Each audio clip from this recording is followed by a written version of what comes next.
Om Purnamadah Purnamidam Purnat Purnamudachyate Purnasya Purnamadaya Purnamevavashishyate Om Mani Padme Hum. Let me commence my talk by giving you insight into the mantra for adoring Buddha. The most recognized mantra is Om Mani Padme Hum. The literal meaning of the mantra is Om, may the jewel drop of individuality slip from the lotus of the heart into the shining sea of Nirvana. It's extended meaning. The simple meaning is let the dewdrop slip.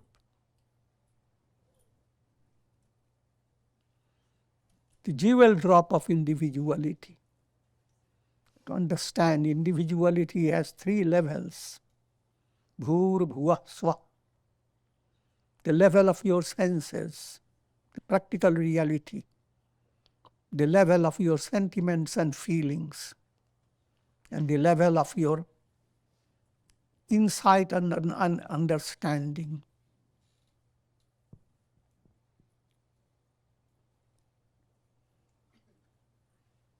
And all this go to constitute your individuality.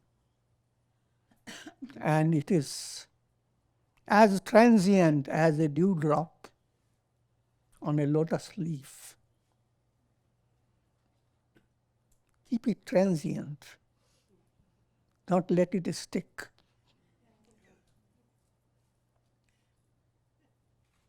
By attaining Nirvana. If you don't attain Nirvana, then you are sticking from one leaf to another. The ocean is surging on, but you are not enjoying the profundity and the expansion of the ocean. But you are sticking from one illusion, 3-aspected illusion, the body, mind, intellect, ego. The illusion created by these is just a dewdrop. All that you attain on the basis of your personality, what do you attain? When this history gets exploded, and it is blown away. Imagine humanity, suppose, just giving you a simple allegorical imagination. Imagine all the problems of this earth are resolved. Everybody is very happy. Even birds in the air are enjoying it. Is that the goal? In a world where there are millions and trillions of suns, in a world where there are millions of stars, and all stars are like our, don't go after science to exactly verify it. Try to use your imagination. There are countless world systems, countless earth planets, countless souls. They're not all just evolving on the earth planet. They are all. And the whole earth planet has become perfect. Then what's the bigger perfection? It comes to an end. It explodes. And nothing of the earth planet remains. All its history, all its geography, all that is related to it is blown away into a vast vacuum called zero. Shunya. Buddha highlighted his teaching on that basis of shunya. People who didn't go deeper into his teaching They called him nihilist, shunyavadi. But actually, Buddha's teachings and Vedanta teachings are one and the same. If you study them, they have complementary, supplementary relationship. Buddha calls it Nirvāṇa, Vedanta calls it Brahman. And Gita puts them together, calls it Brahma Nirvāṇa.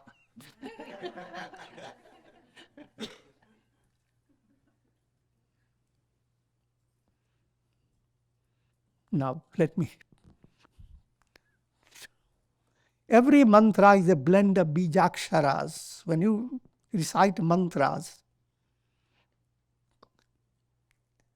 the literal meaning doesn't have prominent influence on your mind. It's every letter of the mantra creates a resonance with your psychic center. And that has been the science behind, mystic science, behind all languages. When you bring out a gentle sentiment, the best of vowels, soothing sounds emanate from your throat. But when you bring about harsh sentiments, the very word harsh, rush, run, riot, quarrel. I'm not talking about this quarrel.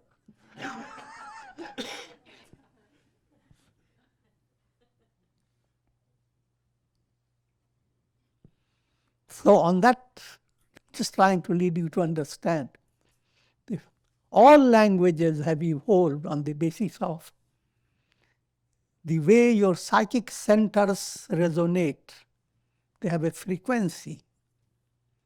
And in the mantra science, that point is highlighted. So you choose certain letters to put you in a very brief way, just like in chemical science, water is H2O. But when you drink a cup of water, you don't say, I'm drinking H2O.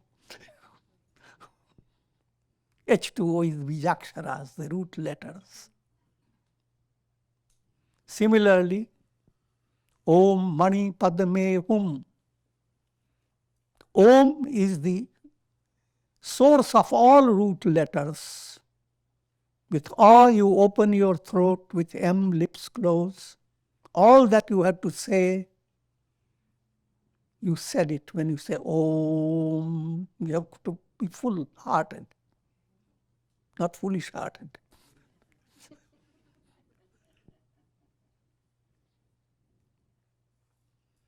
And there's a whole scripture explaining the Om, and I'm not going to that detail now. Mani Padme Hum, Ma.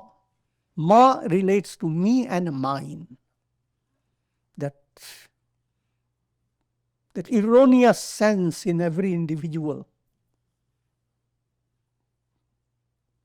highlighting ego with the affirmation, this is me, this is me. And these things are mine. Me and mine, that's the biggest burden that everyone has to carry until you go to sleep. These two move away from your head. Unless you start dreaming, then you bring another set of me and mine. The idea is the me and mine is not your deepest nature. Deep down, you are free of me and mine. Therefore, in Hindu culture, people meeting together, they call namaskar, namaste. They are variations of nama, implying neither me nor mine. All is divine. All is Brahman.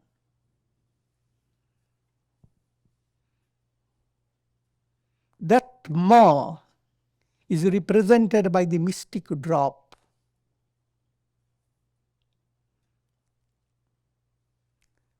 me and mine, that's like a mystic drop on a lotus leaf, implying it is so transient, so slippery. Ni, Sanskrit word, it's written Ni, but when you pronounce it, it is not ni, it's ni. Just twist your tongue a little.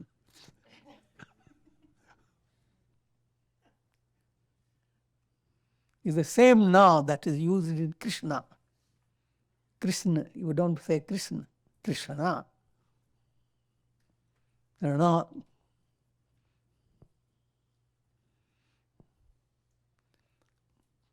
That relates to negation of apparent shine, illusory value. All things are shining.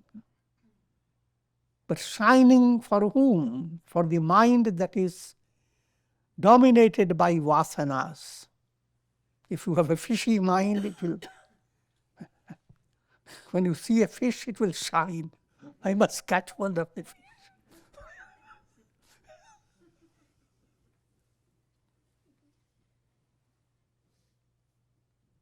All objects of this world and this world,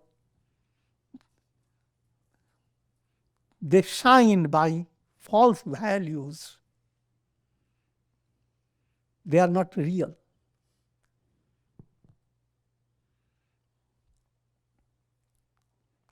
Padme hum, pa. Pa relates to surrender. Remember how people in India say, Pao lago, bow down to his feet. Pa relates to Pao, feet, divine feet, symbolic of surrender. Surrender to Buddha, surrender to Dharma, surrender to Sangha.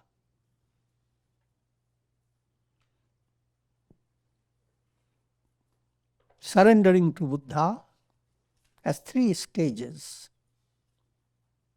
In order to surrender to Buddha, you have to walk the path of righteousness. That's called surrender to Dharma.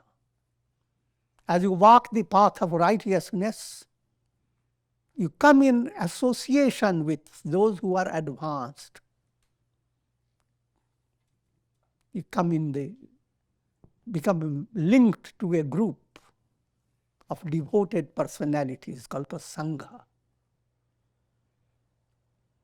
And if that happens, then surrender to Buddha attains completion. Your surrender has become absolute, perfect. So, Buddham sharanam gacchami, Dhammam sharanam gacchami, Sangham sharanam gacchami. Next letter is a blend of da and ma, dme. And that relates to lotus of the heart. Heart is mystically described like a lotus. The sentiments in your heart are like petals. The end term, is blowing out the flame of craving. Think of figuratively or even literally. Candle flame has come, and how do you blow it out?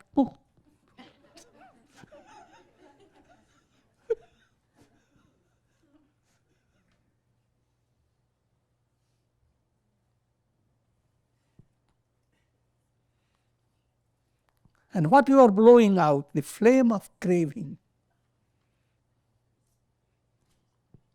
Craving is called Krishna. There are 3 types of cravings dominate human mind. Putreshana, Vitteshana, Lokeshana. Putreshana, to have progeny that will keep up your legacy.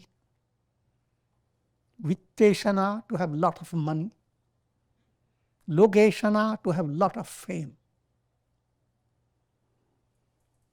And the mind is never satisfied, no matter how much you get it. That craving keeps you moving from one embodiment to another, in order to widen your mind and make you more puzzled. Try to imagine, since when the world has come to exist? How long has gone on? And was there a time when you didn't exist? And when you existed in the form of embodied personality. How many embodiments you have passed through? All that you remember today about yourself is one embodiment. Millions and trillions of embodiments have gone on. And where are you? Are you fulfilled? You want to have more embodiment? So follow these and come to understand the importance of Nirvāṇa, liberation. That's what we mean by blowing out the flame of craving.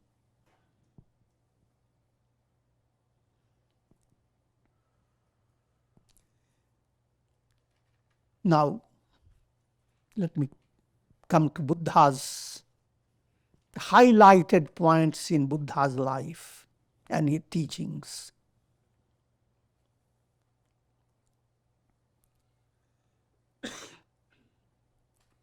Just to give you the outline of history, Buddha was born 557 BC, before Christ.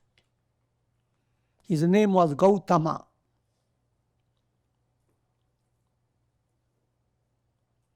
That's family name. Rather, it's not his own special name. The whole family line was known as Gautama. Gau relates to Upanishads. Upanishadic wisdom, Tama is the highest. The pure wisdom, a line of wisdom. The clan is known as Sakya Muni. Sakya comes from Sakyas. That type of saintly clan that highlights friendliness to all.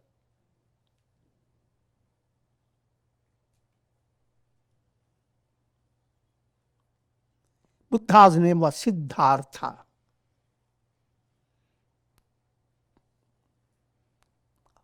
Artha refers to purpose.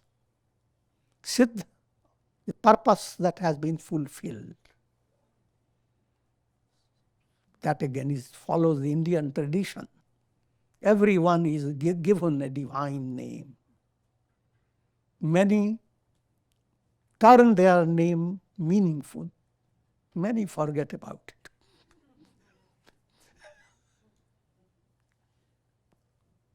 Buddha turned his name meaningful in an absolute sense. 4 purposes of life: Dharma, Artha, Kama, and Moksha. Dharma is real ethical foundation. How to create a foundation of your growth on the basis of righteous laws, moral laws. That's called Dharma.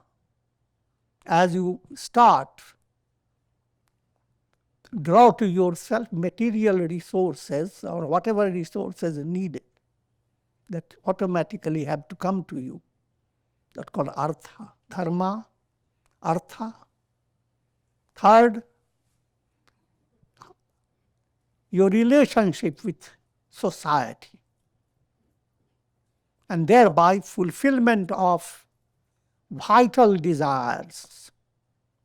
How to shine, how to be successful, how to be a great person, etc., etc. And of course, how to be a really serviceable to all human beings. And moksha, infinite fulfillment of life's purpose, to become liberated, to attain nirvana.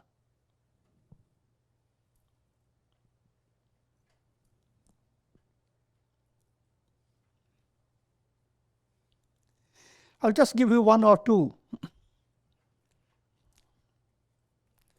parables relating to Buddha.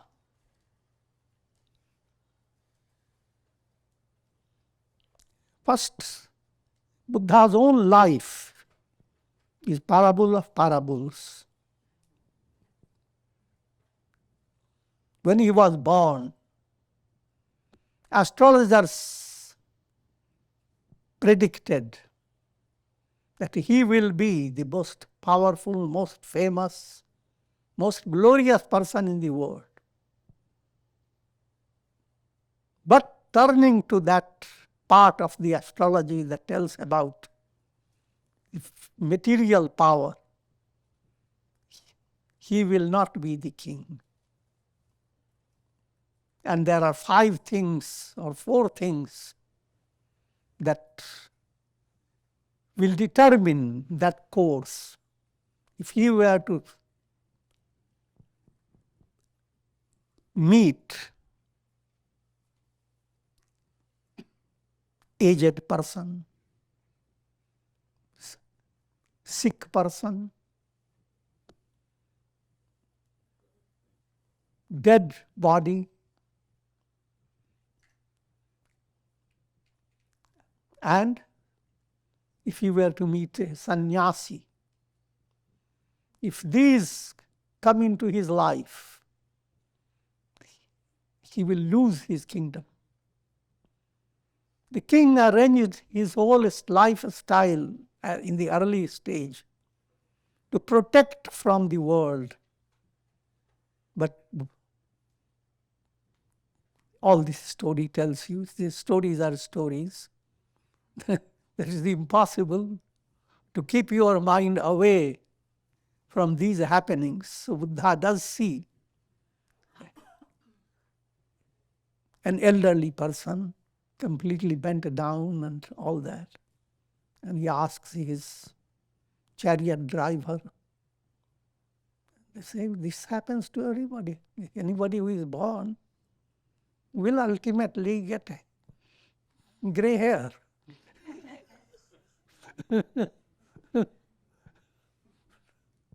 Will age. And similarly, he meets a dead body. And third is more shocking, he is neither aged nor dead, but more miserable than both. Person suffering from a severe disease. And he came to realize that he made up his mind, a resolve, that I must find the remedy for all these miseries. And that happens when his son was born. He was married to a princess called Yashodhara. And in the beginning, life went on joyously. But the joy was disturbed by these sights that I already have described. And by the time his son was born, his mind was saturated with distress about the misery of the world. But during that time, a sannyasi entered into the palace and met Buddha. And now Buddha found there is a way out, can adopt a lifestyle in pursuit of the source of all miseries and find the cure.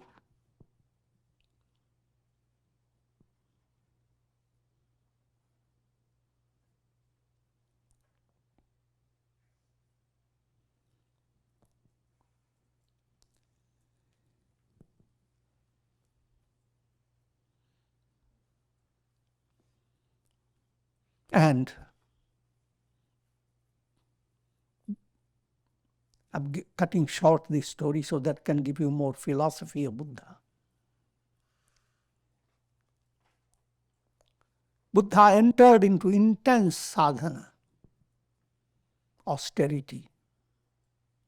In the beginning, he adopted serious austerity until one day he saw 3 musicians passing by, and they were singing with their veenas.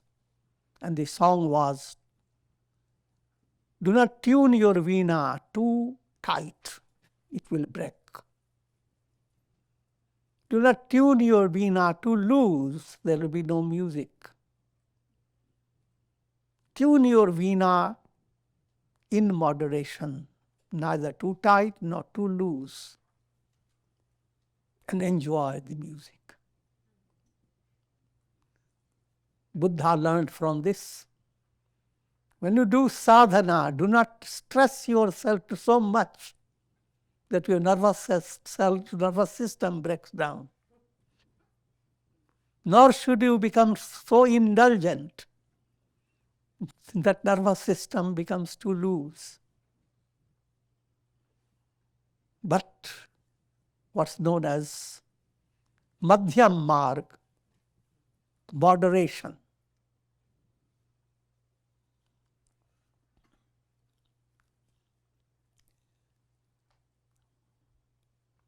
There are 4 noble truths.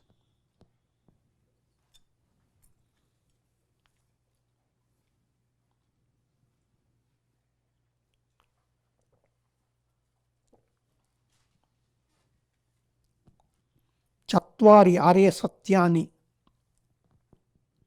All philosophical systems focus their attention on 4 great points.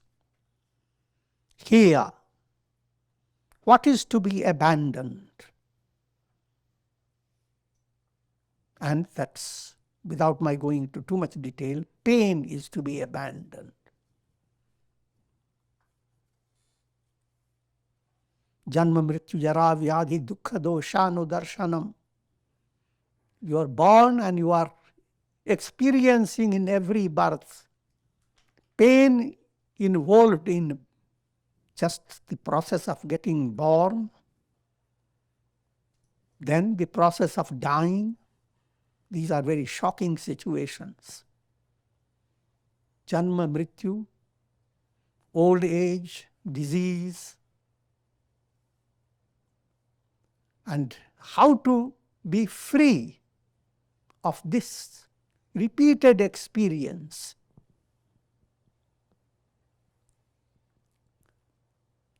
So this first point is called heya, that's to be abandoned, pain.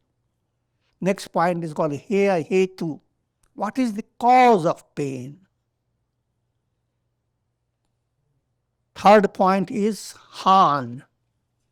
Is there a state where the pain ceases to be? Is there a possibility? If there is, hanopaya, what is the method of attaining that goal?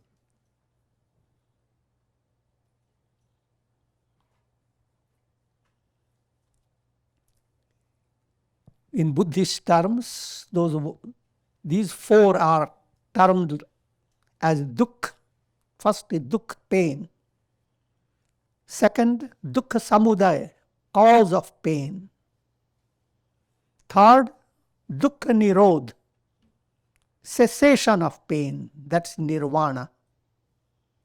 Fourth, dukkha nirodha gamini pratipad. Dukkha nirodha gamini, that movement that cuts down pain from its very root.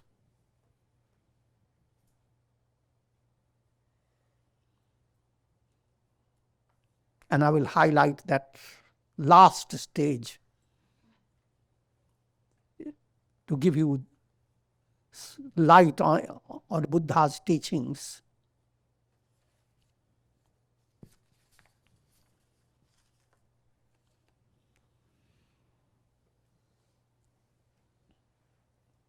This is known as the Noble Eightfold Path, Ashtangik Marg. First of these eight aspected movement is called Samyak Drishti, right views. Right views is to allow your mind to understand the need of attaining liberation. And human personality is a blend of body, feelings, perceptions, samskaras. That's what I term them as bhur bhuva swa. Physical realities, sentimental realities, rational realities. This is your life.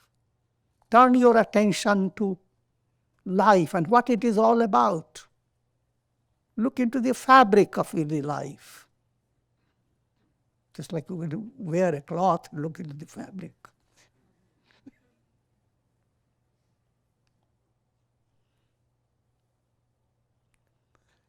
Second point, Samyak Sankalpa. Therefore, make a right resolve. Resolve to do kushal karmas. Resolve to do those actions that will purify your heart and lead you to Nirvana. Pave the way to attaining liberation.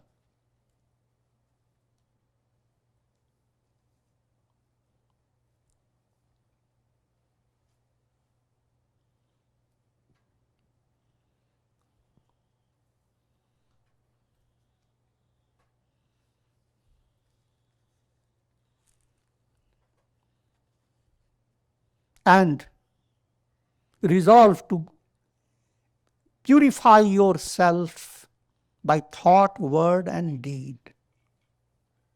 All these are given in a very broad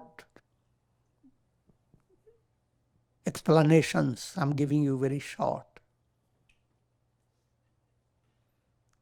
Third of the Ashtangik Marg is Samyak Vacha. Vacha means speech. Not to commit sinful karma. Not simple karma, sinful karma. By your thought, word, and deed. Avoid falsehood, backbiting, don't bite like cats behind the back. I'm joking.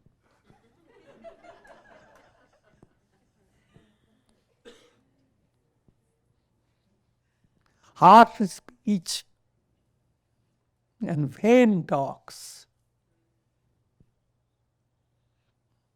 So it's a discipline of speech, right speech. And that pleases Saraswati. I'm coming to Hindu religion.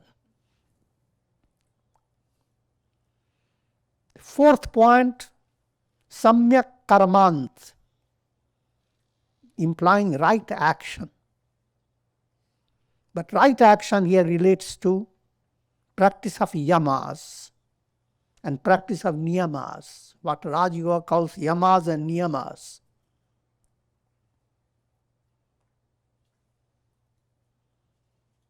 Don't kill, don't steal.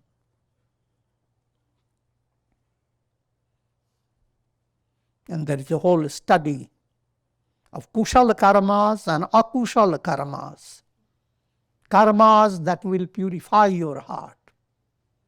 Karmas such as stealing, cheating, etc., that will sink your heart in mud.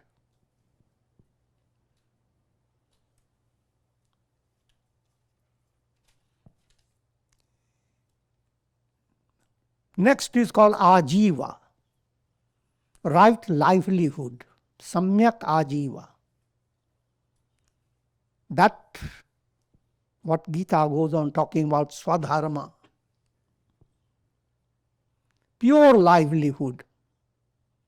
Avoid akushal karma, karma that is degrading, and perform karma by your body, speech and mind, karma that is uplifting.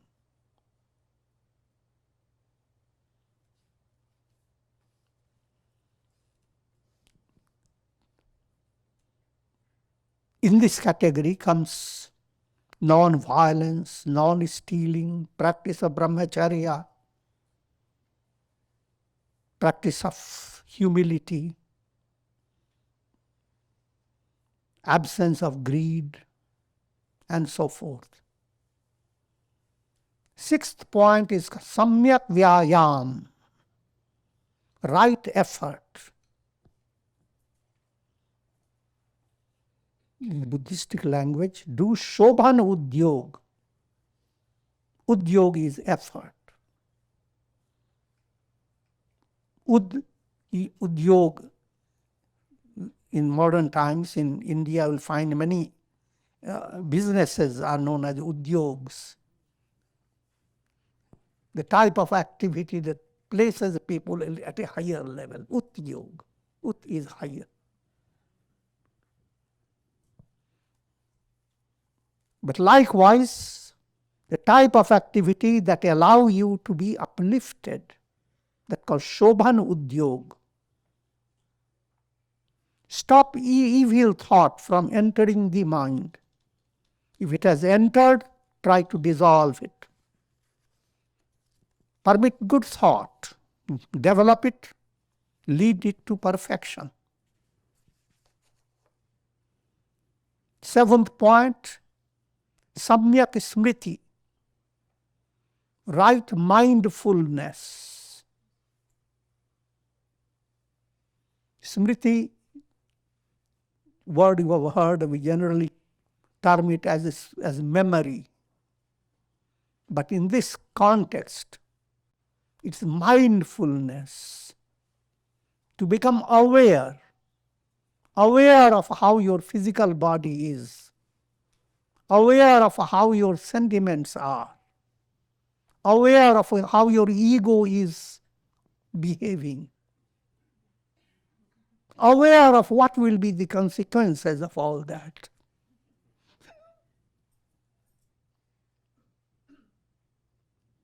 That type of visualization is called smriti. And that's described as right mindfulness. Kaya anupashyana, Vedana anupashyana, Chitta anupashyana, Dharma anupashyana. Anupashyana means visualizing, looking at. You are as if you are at a higher level, and now you are looking at, just like food has come before you. But instead of sitting close to your dish, you stand up and look at it.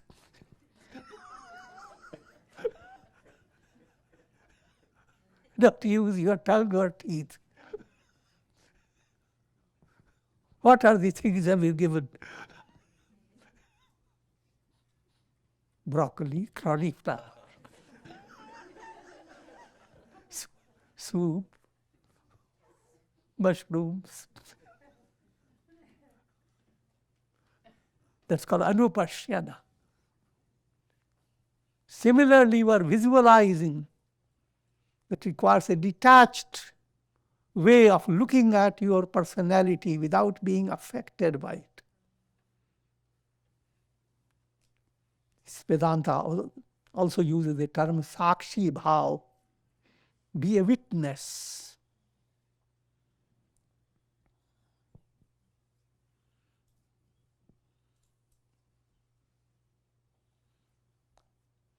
And eighth, the last point, samyak samadhi.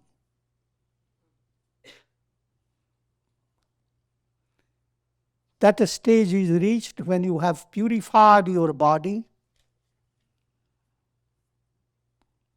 remember these statements. Ahara shuddhau sattva shuddhi. If you have practiced the various disciplines and have been enriched by satsanga, etc., your mind becomes nirmal, free of impurities. And that paves the way to chitta shuddhi, purity of heart. And that opens the window to prajna, spiritual knowledge. And it is that knowledge that allows you to blow out the flame of craving.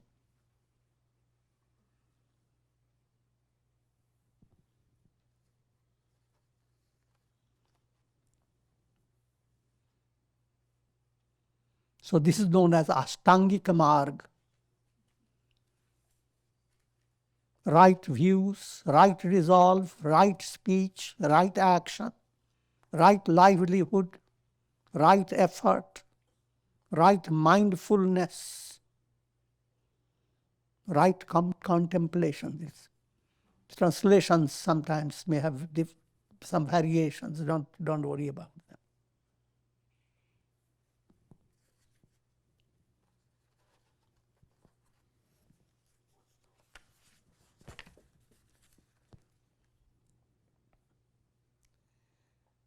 Some parables relating to Buddha. Once Buddha was practicing deep meditation under a tree, and close to him, in a village, there was a village chief who had the fortune of having a great harvest of whatever things he had grown in his field. And it so happened that clouds gathered in the sky and began to rain. Terrible rain and thunder. And the farmer opens the window. He is with his whole family and in a warm condition, well-lighted room, and very entertaining situation. And the feeling of having attained all that harvest. His heart was full of joy. So when he opens the window and sees the rain coming down, he says, "Oh rain, come down. I have attained success. I have everything. I'm very happy."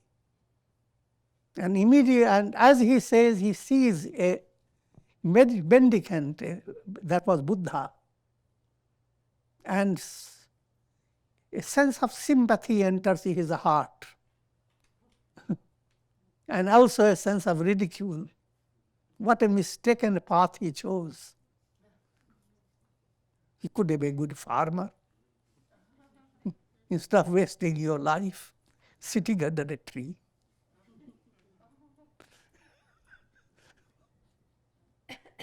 And so he started chanting his song loudly. "Oh rain, come down with a hailstorm. Hail, hail to the rain.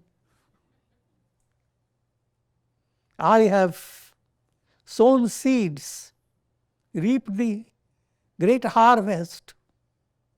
I have nothing to worry about. Come down." Buddha realized what was going on.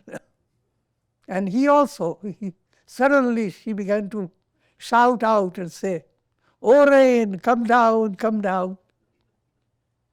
I have also prepared the field of the mind, sowed the seeds of virtues, and I have harvested Nirvana. All my miseries have terminated. O rain, come down." When he heard that, farmer, something sensitive in him was touched by Buddha's words. And he came to understand, suddenly it struck him that he was dealing with Buddha's fame had gone on at that time, that he was dealing with Buddha himself. And it didn't take much time for him to understand that he was gloating over things that are transient. He comes down and adores Buddha, receives his blessings and follows the order of Buddha. Another parable is Buddha teaching different disciples in different ways. One disciple comes and Buddha teaches, there's nothing but void, shunya. Again, that point also is very important for people who study Buddha's teachings. Even many Buddhists, they have not understood it well. Shunya term is used. But by shunya means void. It relates to all your experiences that happen in the three worlds, three planes, bhur, bhuva, swa. All these experiences are experiences in the world of triad, seer, seen and sight. They never stay. They are of no meaning at all. They are absolutely void. Because they are not real. Just like compared to the sun, all its illuminations, you put them together and they don't equal the sun. And they are nothing. The sun is the reality. Buddha does not impress on your mind that he was teaching at a very high level. He just allows you to understand that all experiences are void. But then you are left with the source, the transcendence of all experiences, which cannot be described by letters. That's what Vedanta points out as Brahman, the Absolute. But even when you use the word Brahman, it's word, and you have to go deep to realize Brahman. When you realize Brahman, you are not saying, Brahman, Brahman, have you come to be?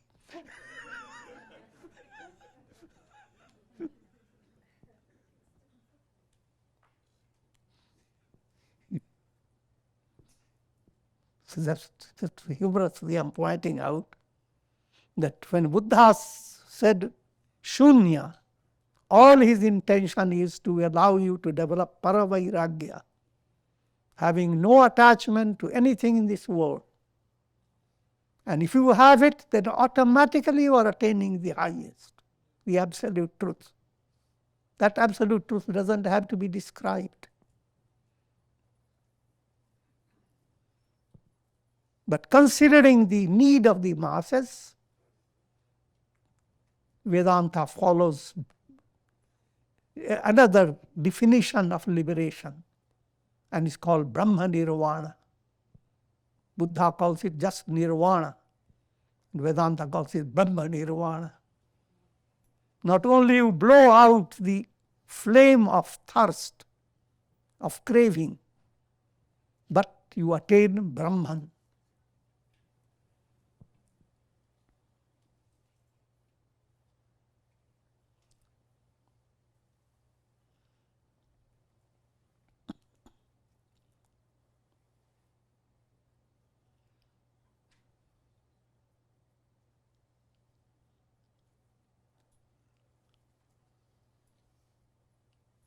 Now I was describing the different adhikaris. So to the highest adhikari, Buddha said, all this is zeros, void. To another one, after that one person had finished his appointment with Buddha, I'm using a modern language,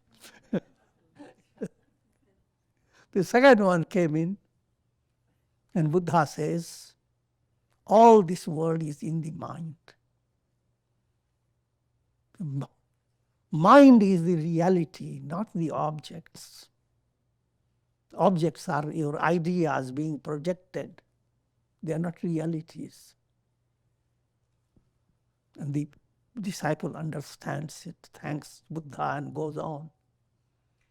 Third disciple comes, and Buddha says, both are real, the mental and the physical. So do not be in disorder. Do not deal with physical reality in an unskilled manner. Develop dexterity, perform your duties well, and allow the external world around you to change to your benefit, as well as you start developing your internal advancement. And then comes, after his is over, a person comes and he says, "Oh Buddha, I'm exceedingly hungry." And Buddha says, that's the greatest reality. You're hungry, eat food. Asks the disciple to give him food.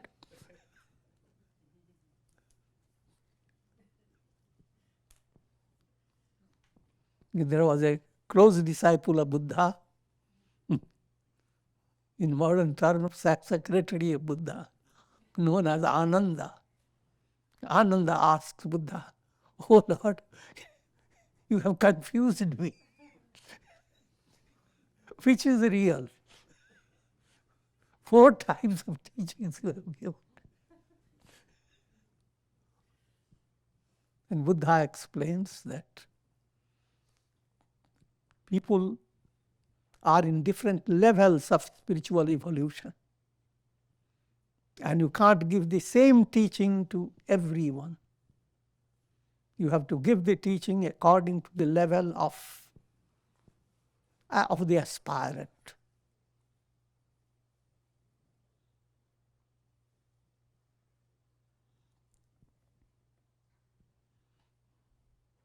And then there is another popular parable of mustard seed. A lady comes who has lost her baby, keeping the dead body of the baby in her arms. She comes to Buddha and says, "People glorify you as omnipotent, omniscient. You can do anything in this world. You are to have attained Nirvāṇa. Come to blow life into this body of my baby. If you can't, then what have you done? All that."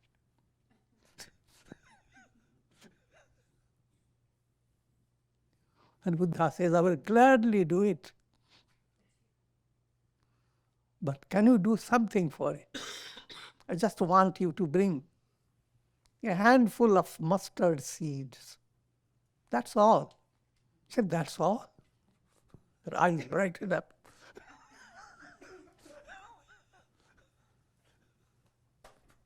But then he uses the term "but."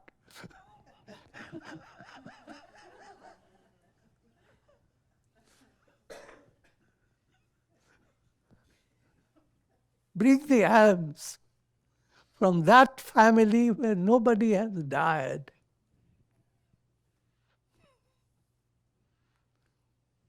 Now she goes.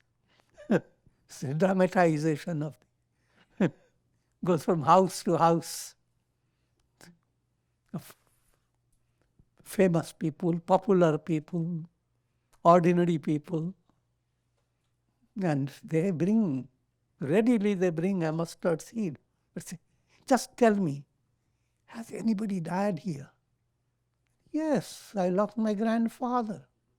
Another says, "Oh, I lost my mother." I lost this, I lost that, there isn't a house.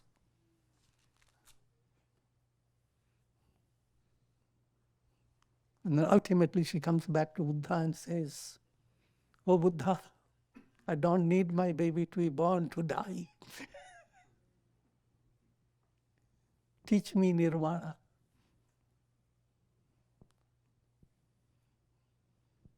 That also shows the skill of a guru, how to teach.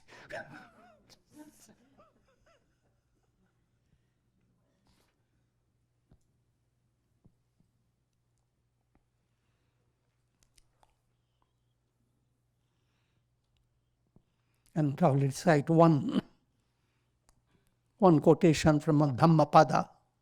Dhammapada is like the Bible of Buddhism. Atma hi atmano natha, ko hi natha parah syat, atmanaiva sudantena natham labhate durlabham. Atma is the Lord of one's own self. Atma is your self, your soul. None else can be the ruler of oneself. By conquering the self, one attains Nirvana, which is the highest attainment. And with this I will conclude.